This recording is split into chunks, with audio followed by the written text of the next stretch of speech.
ఈ దేశాన్ని మారుస్తానని చెప్పాడు స్వామి వివేకానంద. నరాలు కుళ్ళి ఎముకలు విరిగిన యువకుల్లారా చావండి, నెత్తురు రగిలే గుండెల యువకుల్లారా కదలండి, పదండి ముందుకు తోసుకుపోదా పైకి మాకవి శ్రీశ్రీ.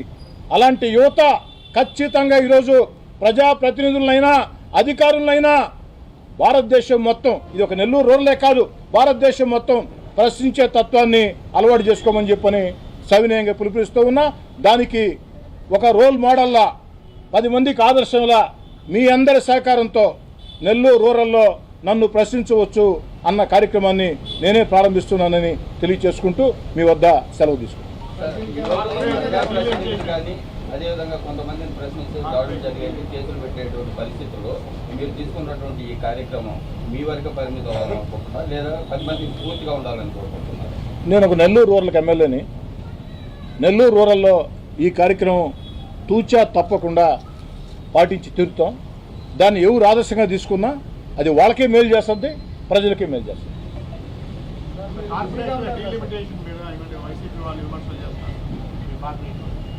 ఎవరు విమర్శలు చేసింది? నేను కూడా చూశాను. నిన్నటి రోజున జిల్లా పార్టీ అధ్యక్షుడు కాకాణి గోవర్ధన్ రెడ్డి గారు, నెల్లూరు రూరల్ నియోజకవర్గ వైఎస్ఆర్ కాంగ్రెస్ పార్టీ ఇన్ఛార్జ్ మా అన్న ఆనం విజయ్ కుమార్ రెడ్డి గారు, Nellore city YSR Congress party incharge Parvathareddy Chandrasekhar Reddy గారు విమర్శలు చేయడం జరిగింది.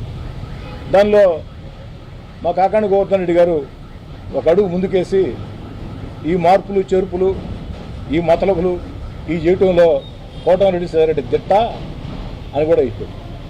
నేను దాన్ని కూడా సానుకూలంగా తీసుకుంటున్నా, వివరణిస్తున్నా, ప్రతివిమర్శ చేయదలుచుకోవాలా, వివరణిస్తున్నా. కాకాణి గోవర్ధన్ రెడ్డి గారు, ఆన విజయ్ కుమార్ రెడ్డి గారు, పర్వతరెడ్డి చంద్రశేఖర్ రెడ్డి గారు బహిరంగ మీడియా ద్వారా మీకు చెప్తున్నా,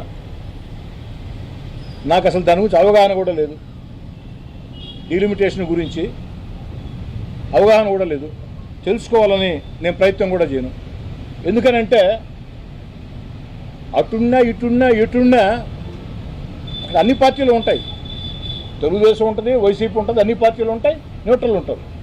ఆడకెళ్ళి ఓట్లు ఎలా అర్థించాలా, ప్రజల గుండెలను ఎలా గెలుచుకోవాలా అన్న ఆలోచన తప్ప ఇలాంటి టెక్నికల్ విషయాల్లో పోవటం నాకు ఇష్టం ఉండదు. అయినా కూడా మా కాకాణి గోవర్ధన్ రెడ్డి గారు పెద్ద సర్టిఫికేట్ ఇచ్చారు. అంత మేధావి నేను కాదనైనా గోవర్ధన్ రెడ్డి గారు. మీడియాకి ఇప్పుడు నా ప్రెస్ మీట్ అయిన తర్వాత ఆ డీలిమిటేషన్ ఏ విధంగా జరుగుతుందంటే నాకు ఇష్టం లేదని పూర్తిగా తెలుసుకోకుండా పోవడం కరెక్ట్ కాదు.